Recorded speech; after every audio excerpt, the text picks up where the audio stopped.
All right, joining us now, the head of the House Freedom Caucus, the Virginia Republican, Congressman Bob Good. Welcome back here to the Hill. Congressman, appreciate you coming on, as always. So, Marjorie Taylor Greene, today, you heard it, you saw it, we've been talking about it. You run the House, you're the head of the House Freedom Caucus. Does Mike Johnson need to go, Congressman, as you see it?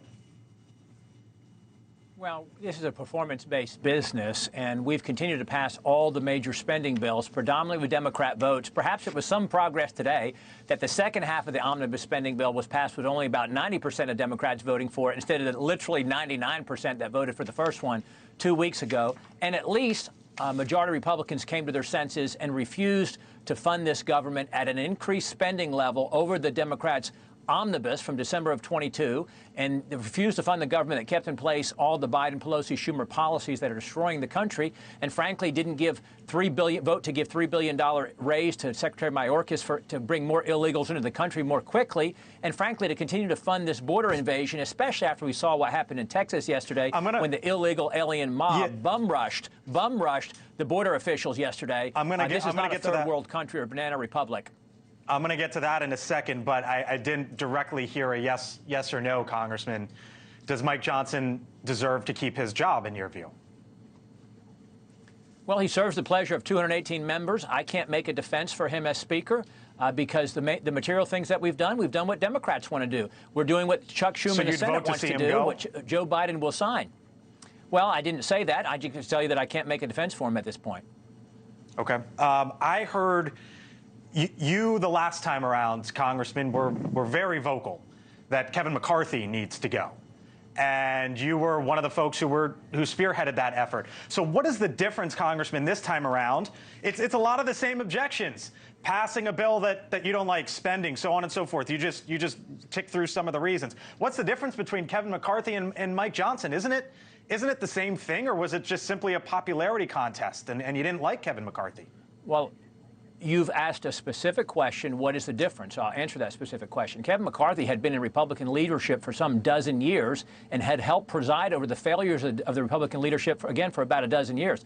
Kevin McCarthy made agreements in order to become Speaker and broke those agreements. He didn't bring a balanced budget bill to the floor. He didn't bring all 12 spending bills to the floor. He didn't bring a term limits bill to the floor. He didn't adhere to the majority rule.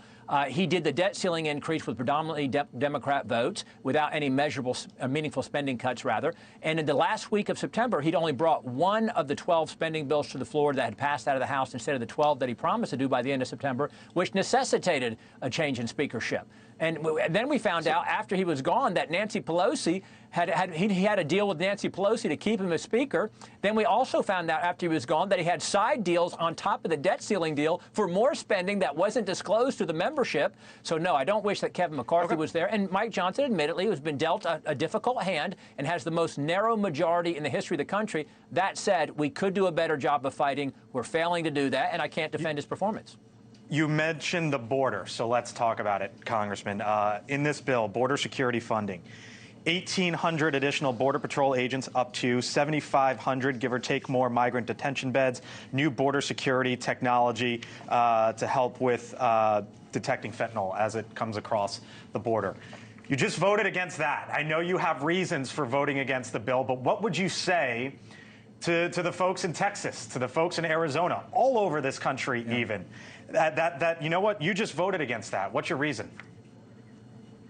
Thanks for giving me an easy one there. You got a president who could immediately secure the border today if he wanted to. This is a question of will. It's not a question of resources. But why would we give him more money to bring more illegals? Why would we give him more resources to bring more illegals into the country more quickly, which is all that he's trying to do? He's not going to use those Border Patrol officers to repel illegal invaders to the country. He's not doing that now. He's not going to use those beds to hold individuals until he deports them back to their country of origin. What he's going to do is use those resources to bring more illegals more quickly into the country. The Congress has already acted. The House has anyway. He should be calling on the Senate to pass H.R. 2 and promise to sign it into law. So why would we give him more resources to do what he's doing now? Congressman, let me ask you briefly. I know where you stand on Mike Johnson, but do you think that he ends up keeping his job? I don't know. Okay, we'll leave it there. Always appreciate your time, sir. Congressman Bob Good, head of the House Freedom Caucus, Republican out of Virginia. Thank you, sir. Talk soon. Thank you for watching, and make sure you go to joinnn.com to find NewsNation on your television provider. And don't forget to click the red subscribe button below to get more of NewsNation's fact-driven, unbiased coverage.